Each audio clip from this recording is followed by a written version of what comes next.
Hi everyone, today we're going to make some chicken fritters. To that we're going to need some sliced or breast cutlets. So it's just sliced chicken breast, and I have two of those. I have 2 eggs, carrot, onions, and so I grated the carrot, and I've chopped up some parsley and diced the onion.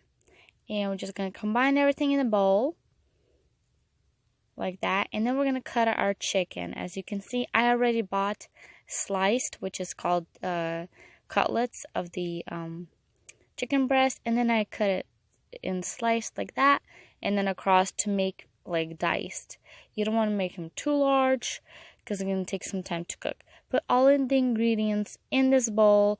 Let's mix it up and let's go and fry. Yes, don't forget to season. Very important if you want it to taste good. So as you can see, bright colors, delicious already looking.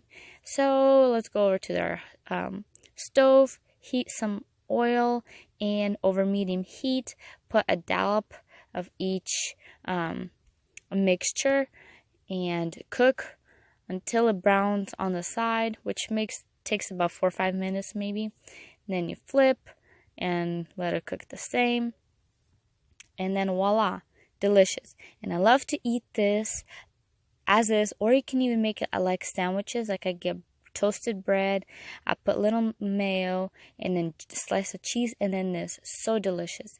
Give it a shot, and I have a picture of that as well.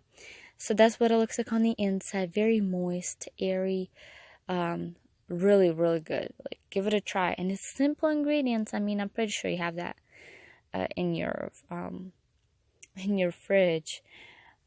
Yeah, so delicious. Good for lunch, and or even for dinner. Yeah. I hope you guys enjoyed watching my videos. Don't forget to subscribe and like the videos and click the bell button icon to get notifications every time. Thank you so much.